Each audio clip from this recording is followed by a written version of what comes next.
Hi friends, welcome to my channel. இன்றைக்கி இந்த வீடியோவில் எதை பற்றி பார்க்க போகிறோம் அப்படின்னு பார்த்தீங்கன்னா, பெண்களுக்கான சுய தொழில் பற்றி தான் பார்க்க போகிறோம். பெண்கள் டிவி பார்க்குற நேரத்தில் இந்த தொழிலை செஞ்சால் போதும், அசால்ட்டாக 2000 ரூபாய் வரை சம்பாதிக்கலாம். அது என்ன விதமான தொழில் அப்படின்னு தான் பார்க்க போகிறோம். பெண்களை பொறுத்த வரைக்கும் காலையில் தூங்கி எழுந்திரிக்கிறதுலேருந்து நைட்டு தூங்க போகிற வரைக்குமே வீட்டில் நிறைய வேலைகளை பார்க்க வேண்டியதாக இருக்கும். அதுலேயும் சிலர் வீட்டு வேலையும் முடிச்சுட்டு வெளியிலையும் வேலைக்கு போவாங்க. ஆனால் இன்னும் சிலருக்கு வீட்டில் உள்ள வேலைகளையெல்லாம் செஞ்சு முடித்ததுக்கப்புறமா மீதமாக வெறும் 2 மணி நேரம் இல்லைன்னா 3 மணி நேரம் மட்டுமே இருக்கிறதுனால அதில் போய் எப்படி வேலைக்கு போக முடியும் அப்படின்னு யோசிச்சுட்டு வேலைக்கு போகாமலே இருந்துருவாங்க. பெண்களை பொறுத்த வரைக்கும் முடியாது அப்படின்ற ஒன்று இல்லவே இல்லை அப்படின்ற சரித்திரமே இருக்குது.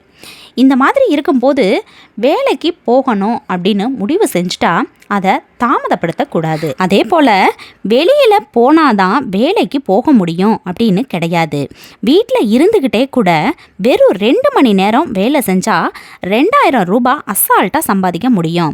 அப்படிப்பட்ட ஒரு தொழிலை தான் இன்றைக்கான வீடியோவில் நம்ம பார்க்க போகிறோம். வீடியோக்குள்ளே போகிறதுக்கு முன்னாடி நம்ம சேனலை இப்போ தான் ஃபஸ்ட் டைம் பார்க்குறீங்கன்னா சப்ஸ்கிரைப் பண்ணிவிட்டு பாருங்கள். வாங்க இப்போ வீடியோக்குள்ளே போகலாம். பெண்கள் வீட்டில் இருக்க வேலை எல்லாத்தையும் முடித்ததுக்கப்புறமா மீதம் இருக்கக்கூடிய நேரத்தில் உங்களுக்குன்னு வருமானத்தை ஈட்டக்கூடிய தொழில்களை செய்யலாம்.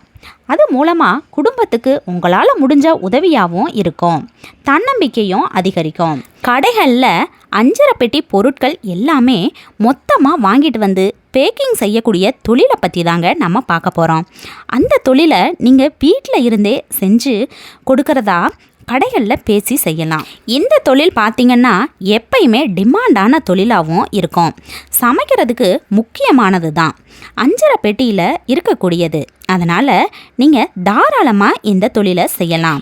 எல்லாரோட வீட்லேயுமே பயன்படுத்தப்படும் வீட்டு 5 பெட்டி பொருட்கள், வடகம், அப்பளம், வத்தல் இது மாதிரியான பொருட்களை கடைகளோட தேவைக்கு ஏற்ற மாதிரி 50 கிராம், 100 கிராம், 1/4 கிலோ இந்த மாதிரி பேக்கிங் செஞ்சு கொடுத்தாலே போதும்.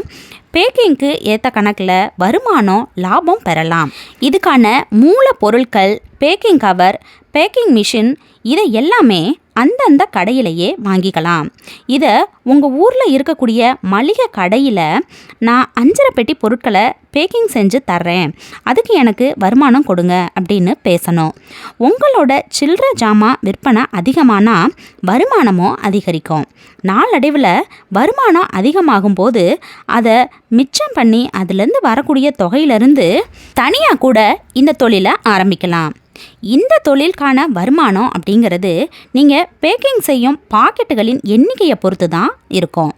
அப்படின்னு பார்த்தா ஒரு நாளைக்கு 1000 ரூபாயிலிருந்து 3000 ரூபாய் வரை தோராயமாக சம்பாதிக்கலாம். இந்த தொழில் நீங்கள் நல்ல வருமானம் பார்த்தீங்க அப்படின்னா இதை இன்னொரு முறையிலையும் செய்யலாம். அதாவது நீங்களே 3 இல்லைன்னா 5 நபர்களை வேலைக்கு வச்சு 2-3 கடைகளில் ஆர்டர் எடுத்து பேக்கிங் செஞ்சு விற்பனை செய்யலாம். இந்த பிஸ்னஸ் பண்ணுறதுக்கு உங்கள் வீட்டில் 10க்கு 10 இடம் இருந்தாலே போதும், தாராளமாக ஸ்டார்ட் பண்ணலாம். வீட்டில் இருந்துக்கிட்டே தொழில் செய்யணும் அப்படின்னு நினைக்கிற பெண்களுக்கு இந்த சிறு தொழில் கண்டிப்பாக உதவியாக இருக்கும் அப்படின்னு நினைக்கிறேன். இந்த வீடியோ உங்களுக்கு பிடிச்சிருந்தா ஒரு லைக் கொடுத்துருங்க. பயனுள்ளதாக இருந்தால் உங்கள் ஃப்ரெண்ட்ஸ் அண்ட் ஃபேமிலிக்கும் ஷேர் பண்ணுங்கள். இது மாதிரியான பல பயனுள்ள பதிவுகள் தெரிஞ்சுக்கணும்னா நம்ம சேனலை மறக்காமல் சப்ஸ்கிரைப் பண்ணி வச்சுக்கோங்க. தேங்க்யூ.